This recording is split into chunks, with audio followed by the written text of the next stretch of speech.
Hola y bienvenidos. Este es el video número 18.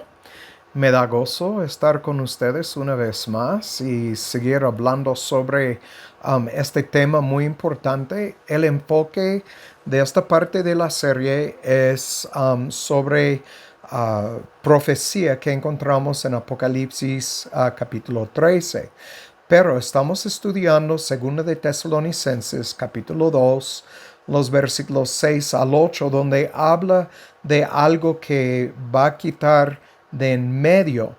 Y como he explicado en unos videos anteriores, hay un problema bueno, no es problema, pero hay algo ambiguo en cuanto a la gramática de esta parte de 2 de Tesalonicenses.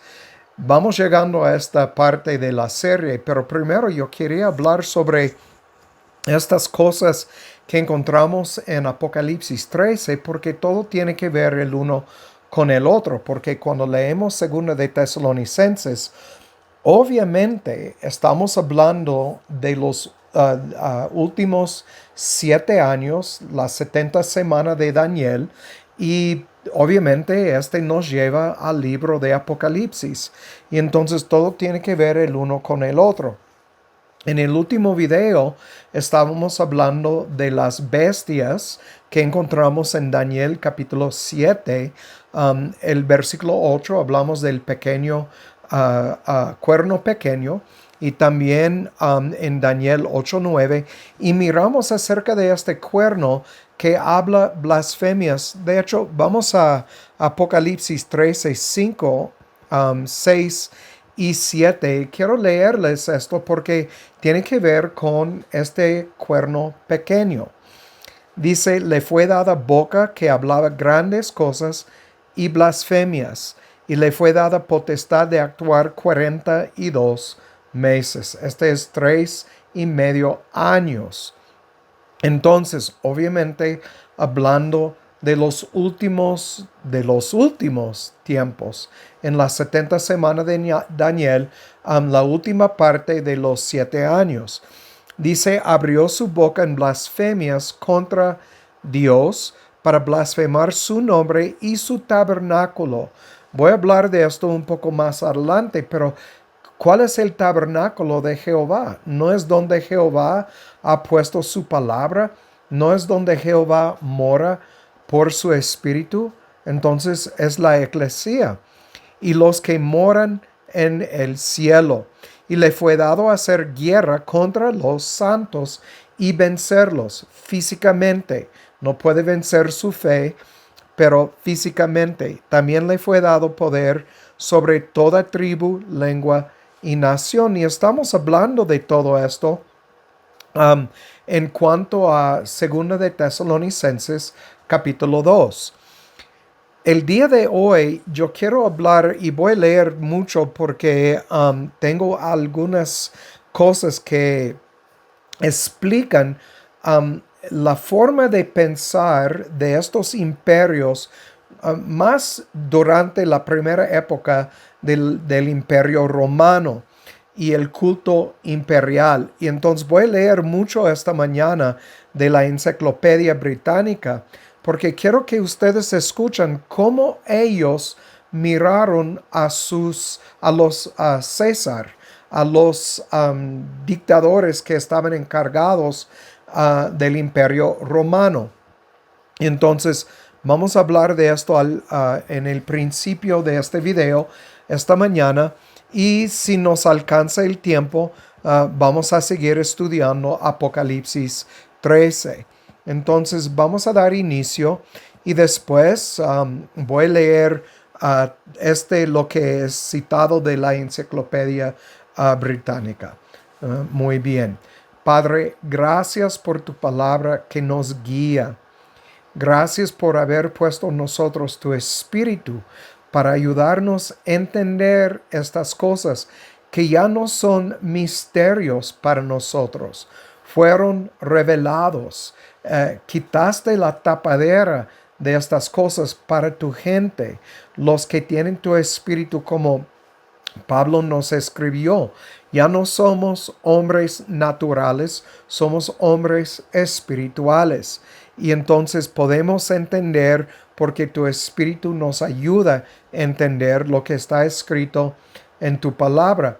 Y gracias también por los que escribieron muchos libros que podemos estudiar también para ver cómo otros pensaron en estas épocas antes de nosotros, para ayudarnos a entender las escrituras. Y te doy gracias por esto, porque pues simplemente viviendo ahora en 2024 hay muchas cosas que no tienen sentido a causa del cambio de los tiempos. Pero una cosa que sabemos es que tú no has cambiado, eres igual ayer, hoy y mañana. Y tu Padre eres el autor de todo lo que está escrito. Y tu Espíritu impulsó a los que escribieron estas cosas para nosotros. Entonces, te doy gracias. Por eso podemos entender, porque estás revelando a tu gente tu palabra. Entonces, ayúdanos a entender estos estudios y seguir madurando en nuestro entendimiento. Y también ayúdanos a estar preparados para dar una respuesta por nuestra fe. Y dentro y fuera de tiempo, como Pablo dijo a Timoteo, Padre, porque hay muchos que necesitan escuchar. Te doy gracias. Guíanos ahora en este estudio. Y como siempre, Padre, como Cristo nos enseñó a pedir todo en su nombre, entonces pedimos en su nombre estas cosas. Amén. Muy bien. Entonces, lo que voy a leer ahorita está en el internet, en la Enciclopedia Británica, bajo el culto imperial.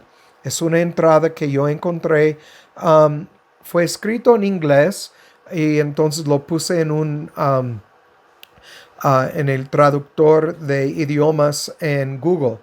Pero aquí nos dice: una vez terminados los prolongados horrores de la guerra civil en el año 30 durante la era cristiana, el victorioso Octavio, hijo adoptivo del dictador César y fundador del régimen o principado imperial, decidió correctamente que la antigua religión estaba lejos de estar muerta y que la restauración de todas sus formas respondería a una fuerte creencia popular e instintiva de que los desastres de las generaciones pasadas se habían debido al abandono de los deberes religiosos. El propio Octavio tomó el nombre de Augusto, término que indica un derecho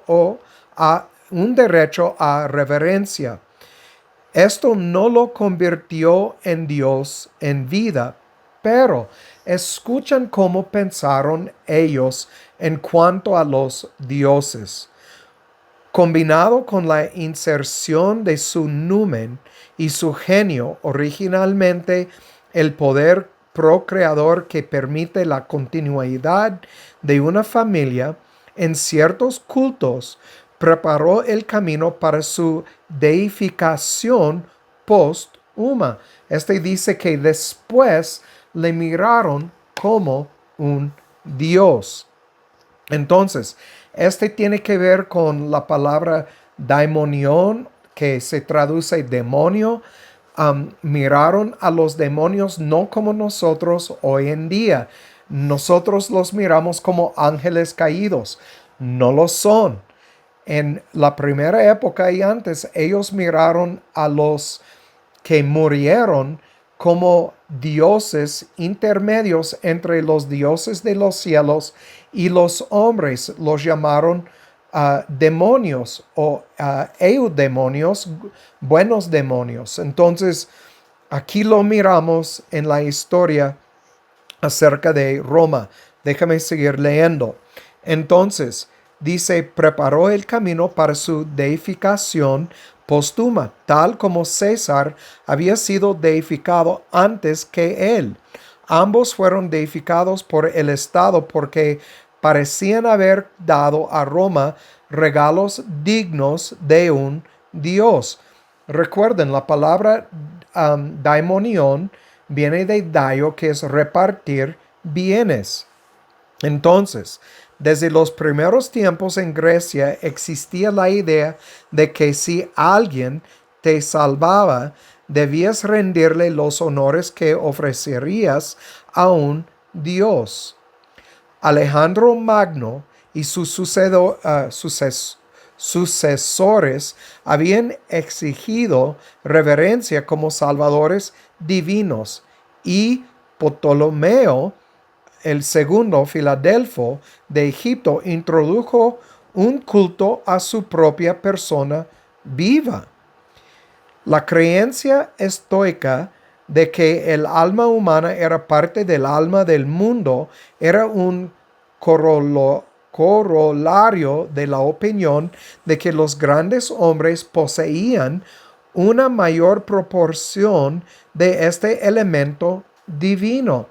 Ya podemos entender, estamos mirando cómo pensaron durante la primera época y antes, cuando Roma y Grecia, cuando subieron a ser poderes grandes en el mundo, podemos ver cómo pensaron ellos en cuanto a la palabra Theos o Dios. Entonces, dice, como aquí miramos antes, desde los primeros tiempos en Grecia existía esta idea. Entonces, vamos a seguir adelante. Dice, además, el mitógrafo Eomero del siglo III antes de Cristo, en la era cristiana, había elaborado la teoría de que los propios dioses alguna vez habían sido humanos. Esta idea se adoptó fácilmente a las supuestas carreras de Heracles, Hércules y los dioscursos Castor y Polideuces Pollux, y los romanos lo aplicaron a sus propios dioses Saturno y Quirino. Este último, identificado con el fundador nacional Rómulo, ascendió al cielo.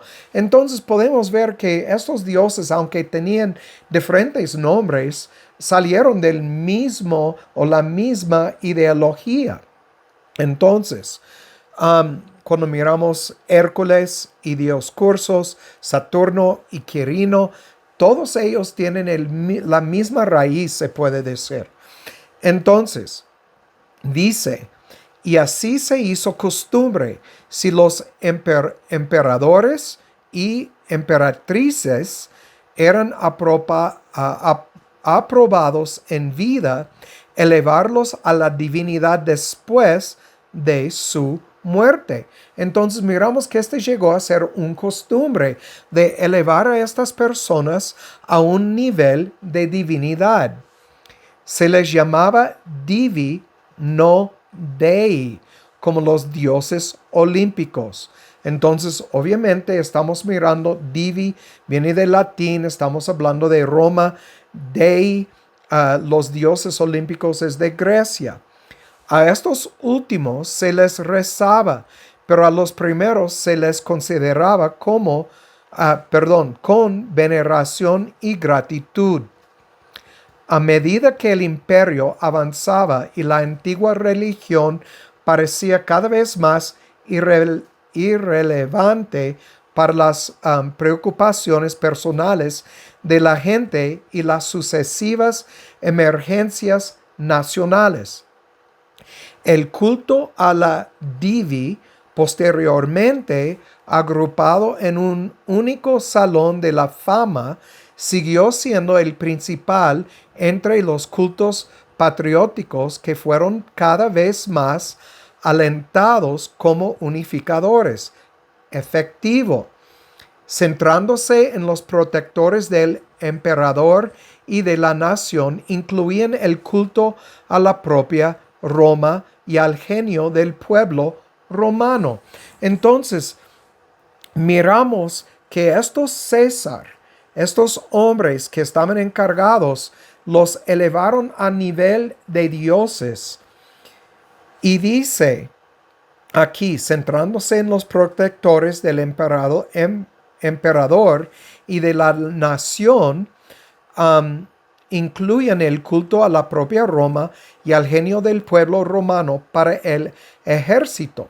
Y en el calendario de Daura Europus en Mesopotamia, Feriale Duramunum, cerca de 225 y 227 en la era cristiana, se registran una serie de celebraciones militares especiales.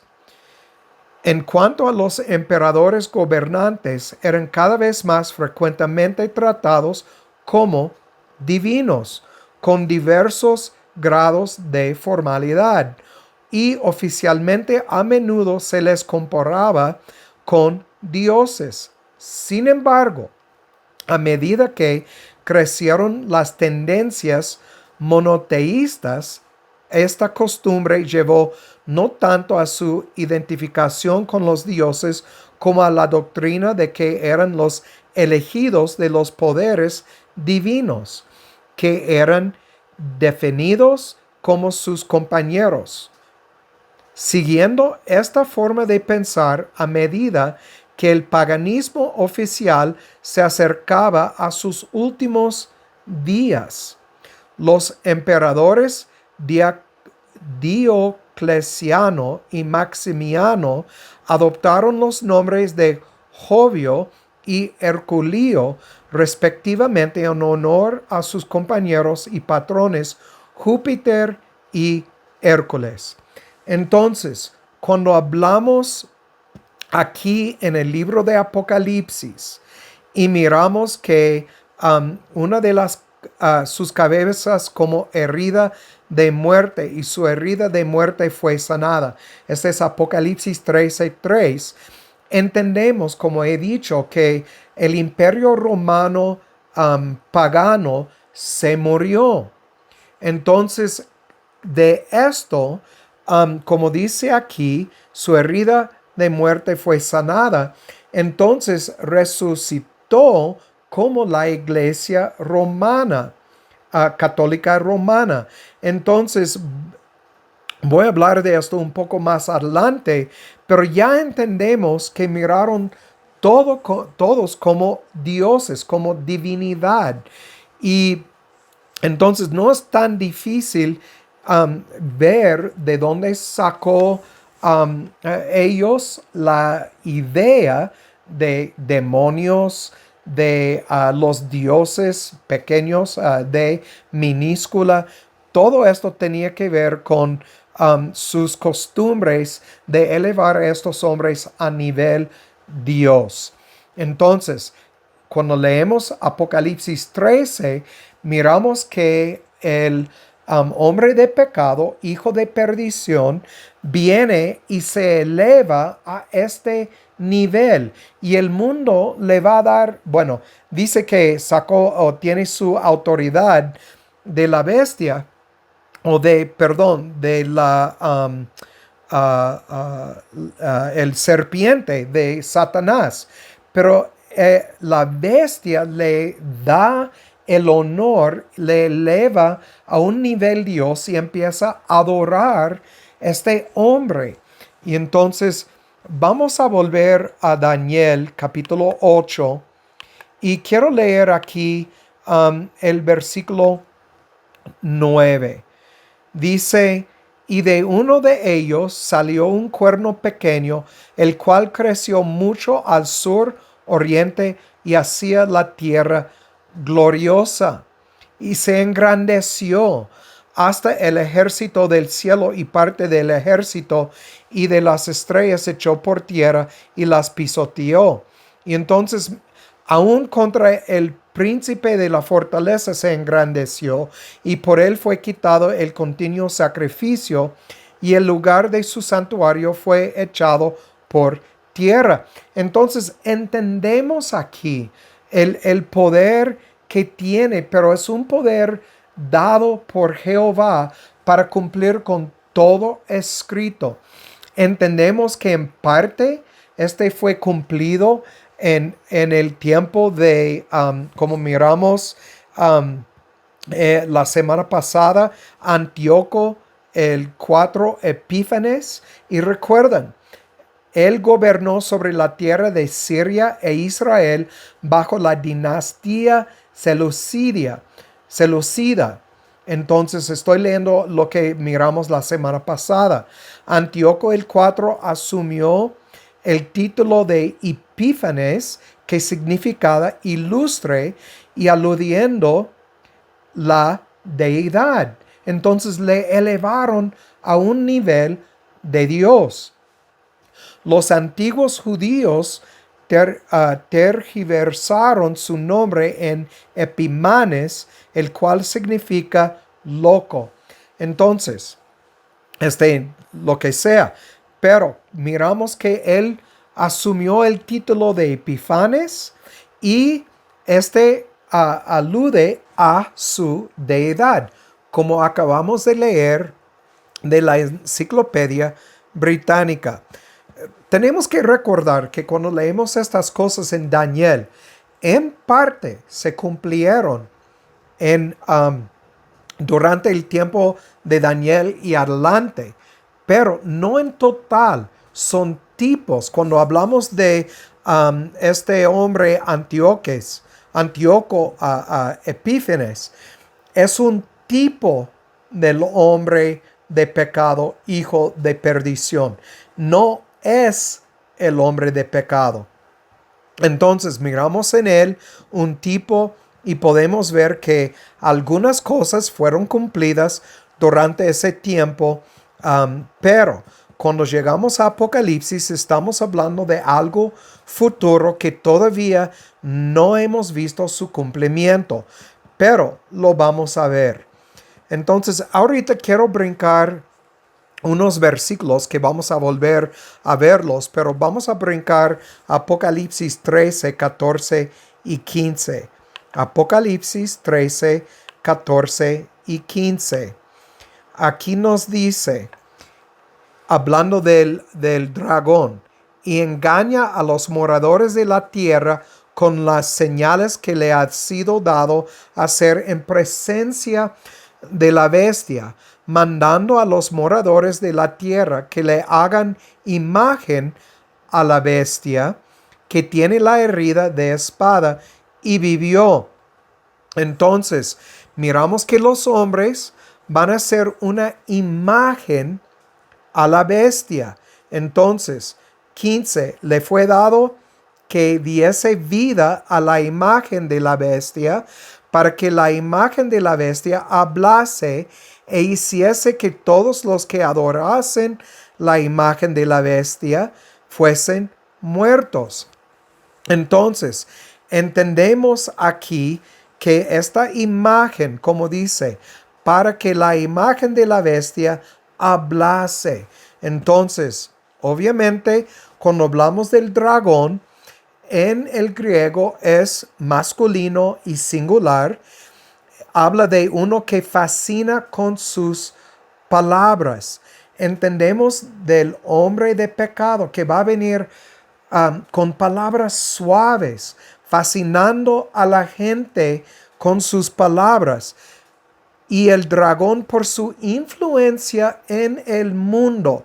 Recuerden, los que no tienen sus corazones regenerados por Jehová, que todavía tienen sus ojos cerrados, no pueden ver, no pueden entender.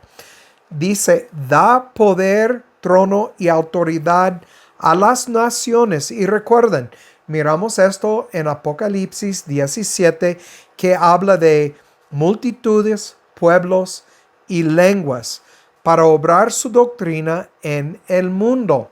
Entonces, Obviamente, Satanás tiene una doctrina que es completamente opuesta a la doctrina de Jehová, pero se parece casi igual como en el jardín, cuando hablaba con ella, con Eva. Usaba palabras y Eva, por no tener, podemos decir, por ser una persona inocente en forma de pensar, fue engañada por Satanás.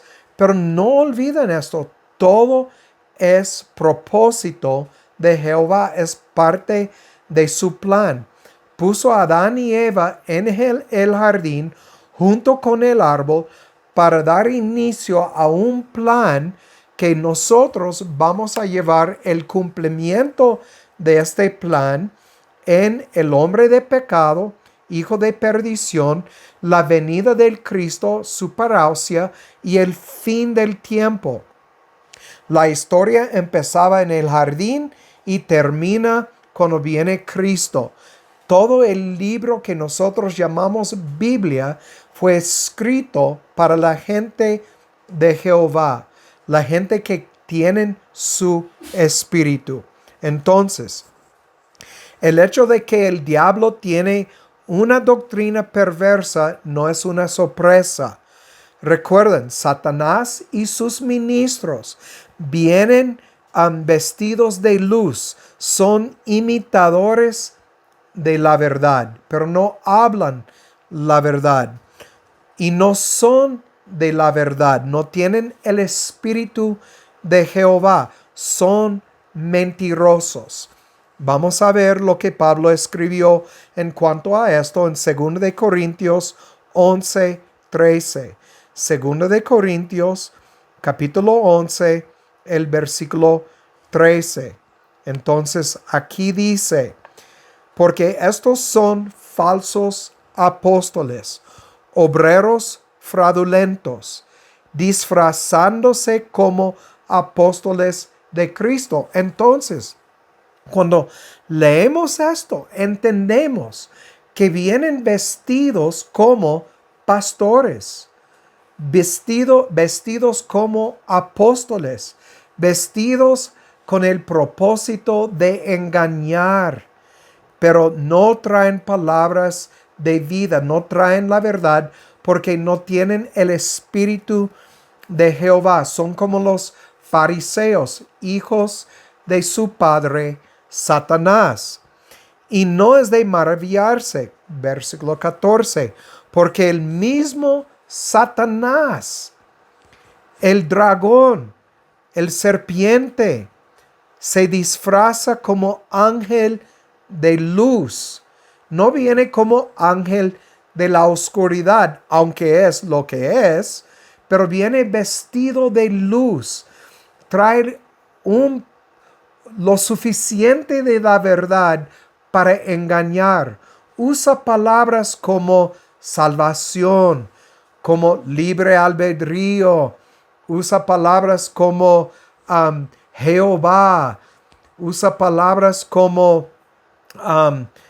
como muchas cosas que miramos hoy en día que hablan los muchos que publican en YouTube muchas mentiras, disfrazados como ángeles de luz.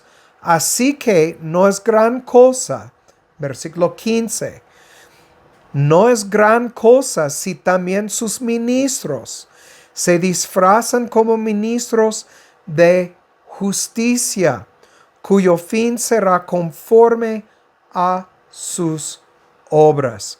Entonces, obvio, lo que estamos mirando aquí, vienen con el propósito de engañar con sus mentiras, pero mentiras vestidas de luz.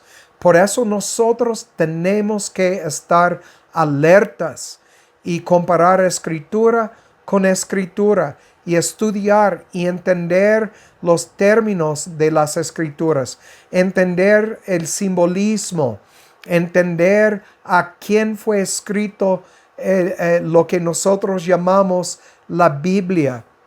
Entender la diferencia entre el antiguo pacto y el nuevo pacto, entre lo terrenal y lo celestial. Muy importante. Vamos a Mateo 7:15. Mateo capítulo 7, el versículo 15. Aquí nos dice, este es Cristo hablando a la gente y dice, guardaos de los falsos profetas que vienen a vosotros vestidos de ovejas, pero por dentro son lobos rapaces. Entonces, obviamente tenemos este aviso de nuestro Señor, de Pablo, de cuidarnos, de mantener los ojos abiertos y estudiar. Y dice, por sus frutos los conoceréis. ¿Se recogen uvas de los espinos o higos de los abrojos? Así todo buen árbol da buenos frutos, mas el árbol malo da malos frutos.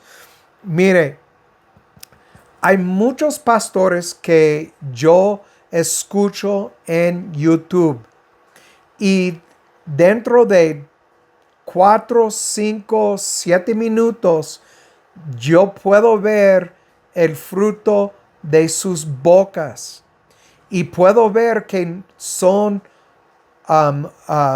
como dice aquí Cristo, son lobos rapaces. Vienen vestidos de ovejas, pero no lo son, no son ovejas, son lobos que vienen para devorar. Y entonces tenemos que cuidarnos. Vamos a Juan 8:44. Juan capítulo 8, el versículo 44. Aquí otra vez, el Señor hablándonos. En 43, hablando a los fariseos, Él dice, ¿por qué no entendéis mi lenguaje? Y nos da la respuesta, porque no podéis escuchar mi palabra. Es que recuerden lo que dice Proverbios 20:12. El ojo para ver, el oído para oír, ambos dados por Jehová. 8:44. Vosotros sois de vuestro padre el diablo. Cuando dice padre, no quiere decir que el diablo engendró hijos, porque no puede. Él no es el creador. Solo Jehová es el creador. Pero lo que quiere decir es que la vida que ellos viven, la ideología que ellos proclaman, las palabras que están utilizando, su forma de actuar, todo su carácter, todo es igual al diablo. Entonces, como un hijo que crece en la casa de sus padres, tiene el carácter de su casa, estos hombres tienen el carácter del diablo. Déjame empezar otra vez. Vosotros sois de vuestro padre el diablo, y los deseos de vuestro padre queréis hacer. Él ha sido homicida desde el principio y no permaneció en la verdad porque no hay verdad en él. Cuando habla mentira, de suyo habla, porque es mentiroso y padre de mentira. Entonces, estos hombres que vienen vestidos de ovejas, hablando cosas que se parecen como la verdad, son nada más que una bola de mentirosos hablando mentiras. Y así, cuando llegamos a Apocalipsis 13, es el hombre de pecado, hijo de perdición. Vamos a Apocalipsis 17:8. Apocalipsis 17:8. Aquí nos dice acerca de lo mismo. Dice, La bestia que has visto era y no es. Ha de subir del abismo y ha de ir a perdición. Y los moradores de la tierra cuyos nombres no están escritos en el libro de la vida desde la fundación del mundo se maravillarán cuando vean la bestia que era, no es, aunque es. Vamos a volver a 13, Apocalipsis 13, y vamos a ver lo que dice. Dice aquí en el versículo 4, y adoraron al dragón que había dado autoridad a la bestia, y adoraron a la bestia, diciendo, ¿quién es semejante a la bestia? ¿Quién podrá luchar contra ella? Y miramos que ellos están maravillados con la bestia. Y entonces entendemos es porque ellos son engañados. De hecho, vamos a, solamente para verlo, 2 de Tesalonicenses capítulo 2. Dice en versículo 7, el misterio de iniquidad ya opera, solo espera hasta que sea quitado de en medio el que ahora lo detiene. Entonces, este es lo que vamos a estudiar más adelante. Entonces será revelado aquel inicuo, al cual el Señor matará con el espíritu de su boca, con su palabra, y destruirá con el resplandor de su venida. Aquel inicuo, cuya venida será según la operación de Satanás, con todo poder y señales y prodigios mentirosos, y con todo engaño de iniquidad en los que perecen. ¿Quiénes son los que perecen? Cuando miramos a Juan 3:16, habla de los no creyentes. Son los que perecen. Tenemos los que creen y los que no creen o los que perecen. Es el grupo de personas que miramos en 17:8 de Apocalipsis. Por cuanto no recibieron el ágape de la verdad. Y por causa de esto Dios les envía un poder engañoso para que crean la mentira.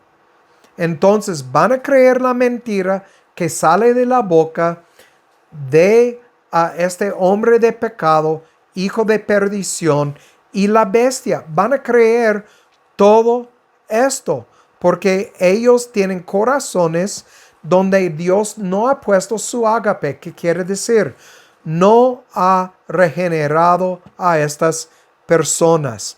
Entonces, vamos a Apocalipsis 20, 2 y 3. Apocalipsis capítulo 20, 2 y 3. Este tiene que ver con los otros videos que estoy subiendo en los domingos. Cuando hablamos de este tiempo y el dragón, esta serpiente antigua, versículo 2, que es el diablo y Satanás, fue atado por Cristo por 1000 años en la primera venida de Cristo. Cuando Yeshua vino al mundo, entonces Satanás, cuando Cristo fue a la cruz, le ató por 1000 años. Satanás fue atado. Ya no tiene poder. Fue sellado. Como dice aquí en versículo 3. Lo arrojó, y hablamos de esta palabra, abismo. Lo encerró y puso sello sobre él. ¿De qué sirve el sello? Nos dice, para no engañar o no engañase más a los gentiles, las naciones, hasta que los 1000 años fuesen cumplidos. Entonces, miramos aquí el propósito de Satanás es engañar, pero fue sellado por un tiempo, unos 1000 años.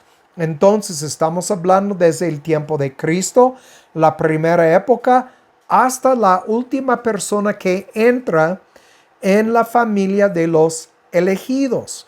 ¿Cuándo es esto? Yo no lo sé, pero obviamente estamos en 2024.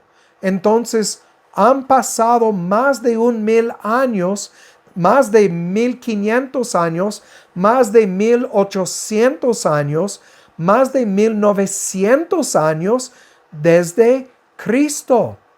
Entonces, Satanás fue atado por más de 1000 años, son miles años ya.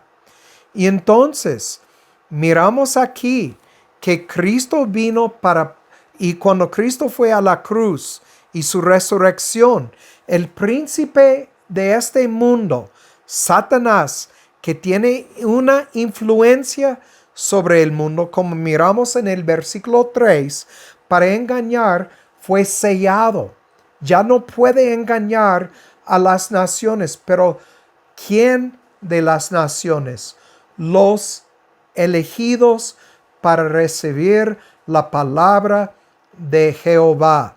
Son ellos que no son engañados. Los demás todavía tienen un corazón de piedra, tienen ojos que no vean y oído que no oye. Entonces, son ellos que son engañados. Muy bien, en el próximo video vamos a seguir hablando sobre este hecho de la influencia de Satanás sobre los que no tienen sus corazones regenerados. Entonces, por mientras es todo. Como siempre digo, el que tiene oído para oír, que oiga, y que Jehová haga su voluntad en sus vidas. Chao.